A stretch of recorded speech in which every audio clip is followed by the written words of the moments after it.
Bonjour monsieur. Alors, qu'est-ce qui vous est arrivé? J'ai eu plusieurs choses. La dernière qui m'est arrivée, le 4 novembre 1991, j'ai eu un grave accident de la route où j'ai été dans le coma. Et donc.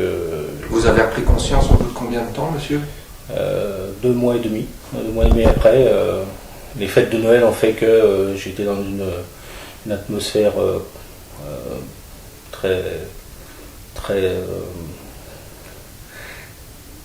apaisée, quoi, oui, avec ma famille. Et tous les souvenirs sont revenus, quoi.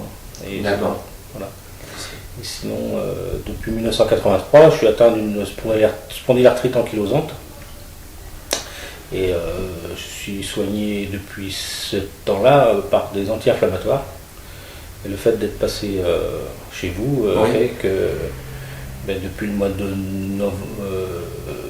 juillet 2009, ça fait près je ne prends plus 8 mois, d'anti-inflammatoires. plus de 8 mois maintenant. Hein. Zéro anti-inflammatoire. Ah ouais, depuis qu'on s'est vu en 1 ou 2 séances, après voilà, plus jamais d'anti-inflammatoire. Voilà. Vous n'en avez plus besoin?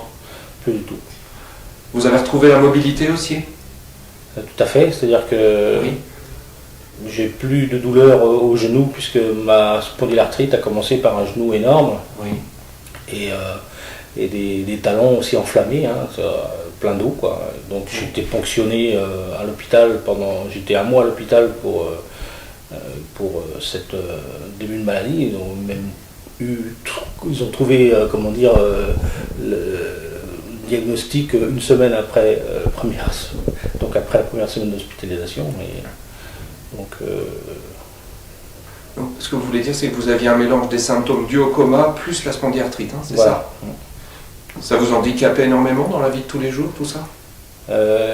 Oui, parce que ce qui se trouvait, c'est que l'après-midi, j'étais très très très fatigué, et donc j'avais trouvé une parade depuis une dizaine d'années. Je me levais très tôt le matin et je rentrais après mon travail dans l'après-midi sans passer par mon agence, et donc je me reposais sans le savoir, je me reposais l'après-midi, donc en ne faisant rien, quoi.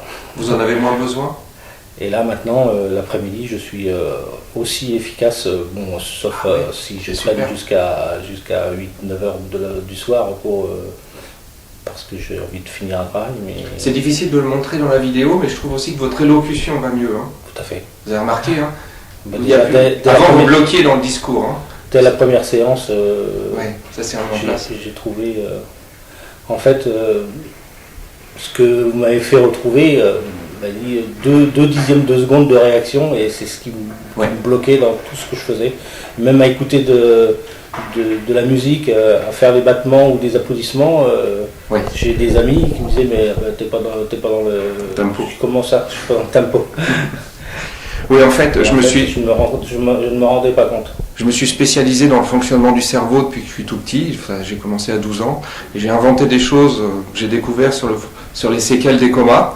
Et donc, j'ai appliqué un peu toutes ces choses que j'ai inventées avec vous. Et donc, tout de suite, dès la première séance, vous avez dû retrouver que le cerveau se mettait à mieux fonctionner. Hein, c'est ça? Tout à fait, un temps de réaction très... Et ça reste, ça va faire presque 1 an maintenant. Hein, vous avez vu, ça reste tout le temps. Et le corps aussi? La mobilité, le genou, et puis rien? Tout à fait. Merci. Oui, monsieur, ce que j'ai fait avec vous sur les points de résonance, est-ce que vous avez senti que ça a changé quelque chose dans votre champ de vision, votre façon de voir les choses, la vue? Et en sortant de votre cabinet, je suis sorti dans la rue et contrairement à ce que je ressentais avant, là j'avais un champ de vision à 180 degrés où tout le monde était ouvert, quoi. D'accord. Et avant? Et avant, j'étais vraiment, je ne regardais que mes pieds, quoi. J'étais dans un champ de vision très linéaire. D'un pied à l'autre, vous voulez dire? Aussi réduit que ça, le champ de vision? Oui. Depuis combien de temps vous aviez ça? Depuis 91. Et là, c'est resté toujours pareil, le champ de vision. Là, j'ai toujours, et dès que je me positionne, que je regarde le monde, je regarde sur une vision 180 degrés.